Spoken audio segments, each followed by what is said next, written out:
Hello students, I am Puni from Prep Kirpa classes. We are going to start now the chapter 10, Respiration in Organisms. Let us start.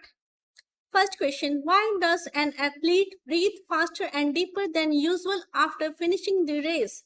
Answer, during the run, the demand for energy is high, but the supply of oxygen to produce energy is limited. Then anaerobic respiration takes place in the muscle cells to fulfill the demand of energy. After finishing the race, an athlete breathes faster and deeper than usual to supply more oxygen to the cells so that the breakdown of food is speeded up and more energy is provided to the body. अब हमारे सामने question है कि जब कोई athlete race को खत्म कर लेता है तो वह जल्दी से और डीपर सांस लेता है। ऐसा क्यों होता है? आंसर है कि जब कोई एथलीट दौड़ता है तो उस समय उसको ज्यादा से ज्यादा शरीर को एनर्जी चाहिए होती है और पर जो सप्लाई है ऑक्सीजन की, जिससे कि एनर्जी को प्रोड्यूस होना है, वो सप्लाई जो है ऑक्सीजन की कम होती है। इसलिए मसल सेल्स में एनएरोबिक रेस्पिरेशन होती है ताकि एनर्जी की डिमांड को पूरा किया जा सके। एनएरोबिक रेस्पिरेशन का मीनिंग होता है वो रेस्पिरेशन जो ऑक्सीजन के बिना होती है। जब रेस खत्म हो जाती है तो एथलीट जो है वो डीपर और फास्टर सांस लेता है। वो इसलिए लेता है कि ताकि जो उसकी बॉडी के सेल्स है उसको ऑक्सीजन की सप्लाई ज्यादा से ज्यादा हो सके और इससे जो फूड है उसकी ब्रेकडाउन तेजी से हो सके और ज्यादा से एनर्जी शरीर को मिल सके। Next, list the similarities and differences between aerobic and anaerobic respiration. Answer, similarities. Number 1, both aerobic and anaerobic respiration use glucose as a starting molecule. Number 2, both take place inside the cells. Third, both break down the food and energy is released. अब हमारे सामने question है कि हमने aerobic और anaerobic respiration के बीच में similarities और डिफरेंसेस को काउंट करना है। सबसे पहले है सिमिलैरिटीज। दोनों केसेस में यानी कि एरोबिक रेस्पिरेशन और एनएरोबिक रेस्पिरेशन दोनों में ग्लूकोज यूज होता है। दोनों रेस्पिरेशन जो है वो सेल के अंदर होते हैं और दोनों रेस्पिरेशन में फूड का ब्रेकडाउन होता है और एनर्जी रिलीज होती है। Differences. Aerobic respiration. Number 1, it is the process of release of energy from food using oxygen. Number 2, the high amount of energy is produced. Third, it occurs in the cytoplasm to mitochondria. Fourth, end products are CO2 and water. Fifth, aerobic respirations occurs in many plants and mostly all the animals. Anaerobic respiration. Number 1, it is the process of release of energy from food without using oxygen. Less amount of energy produced. Third, takes place in the cytoplasm only. Fourth, end products are ethanol and CO2 or lactic acid. Fifth, anaerobic respirations occurs in human muscle cells, some bacteria, yeast, plant cells, etc. अब हमारे सामने question है कि हमने aerobic और anaerobic respiration में differences को बताना है।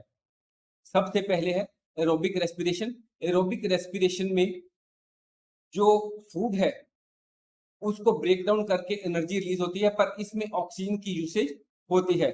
दूसरी तरफ एनएरोबिक रेस्पिरेशन में ऑक्सीजन की यूज नहीं होती।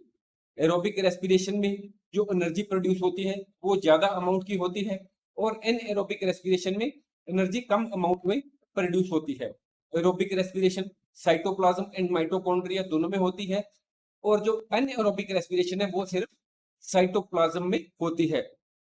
एरोबिक रेस्पिरेशन में एंड प्रोडक्ट CO2 यानी कि कार्बन डाइऑक्साइड एंड वाटर होते हैं, जबकि एनएरोबिक के केस में वो एथेनॉल एंड कार्बन डाइऑक्साइड होती है और यहाँ लैक्टिक एसिड होती है।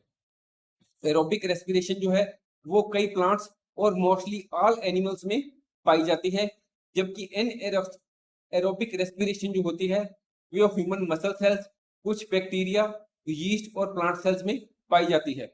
आपने यहाँ पर ये नोट किया होगा कि 2 स्टार्स लगे हुए हैं। ये क्या है?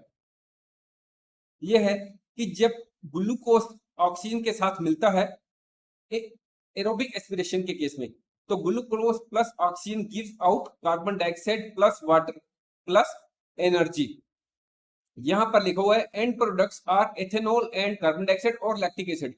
यहाँ ये क्लैरिटी नहीं होती कि एथेनॉल कब प्रोड्यूस होता है और लैक्टिक एसिड कब प्रोड्यूस होता है। यहाँ पर ये क्लैरिफाई किया हुआ है कि glucose gives lactic acid plus energy when in the case of some anaerobic bacteria, fungi and animal muscles।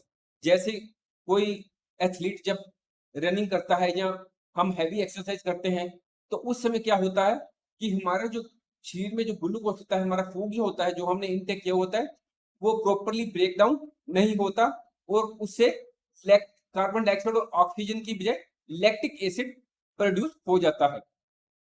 दूसरे है कि एथेनॉल कब प्रोड्यूस होता है, ethanol and carbon dioxide. Glucose gives ethanol plus carbon dioxide plus energy in the case of bacteria, some fungi such as yeast and plant cells. यहाँ पर हमने ये बात क्लियर करनी चाहिए कि एथेनॉल कब प्रोड्यूस होता है और लैक्टिक एसिड कब प्रोड्यूस होता है।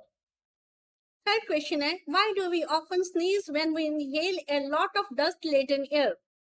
Answer: when we inhale air containing dust particles, the particles get trapped in the air present in nostrils. Sometimes these particles may pass through the air and enter the nasal cavity. These dust particles irritate the lining of the nasal cavity, and as a result of which we sneeze. Sneezing expels these foreign particles from the inhaled air and it dust-free, clear air enters our body. अब हमारे सामने question है कि जब हम कभी भी dust वाले एयर को अपने अंदर इनहेल करते हैं तो हमें स्नीजिंग क्यों होती है, हम छींकें क्यों आती है। इसका आंसर है कि जब हम डस्ट पार्टिकल्स वाली एयर को इनहेल करते हैं, जब हम डस्ट वाली एयर को इनहेल करते हैं, सांस लेते हैं, तो इससे क्या होता है, वो जो डस्ट पार्टिकल्स होते हैं वो हमारे नॉस्ट्रिल्स में जो हेयर होते हैं वहां पर ट्रैप हो जाते हैं। पर फिर भी कई बार ये जो डस्ट पार्टिकल्स होते हैं वो हमारे नोज के अंदर जो हेयर होते हैं उनको पास करके हमारी जो नेजल कैविटी होती है नोज के पीछे, उसमें चले जाते हैं। और ये जो डस्ट पार्टिकल्स होते हैं वो हमारी नेजल कैविटी की लाइनिंग को इरिटेट करते हैं, यानी कि हमें कुछ नेजल कैविटी में इरिटेशन महसूस होती है, इसलिए हमें छींक आ जाती है, स्नीजिंग आ जाती है। स्नीजिंग के कारण ये जो डस्ट पार्टिकल या फॉरेन पार्टिकल्स है जो हमने हवा के साथ अंदर लिए थे वो एक्सपेल हो जाते हैं और हमारी बॉडी के अंदर डस्ट फ्री और साफ हवा एंटर हो जाती है। Thanks for watching. If you like our course, please spare some time to give a star rating to our course. Thanks.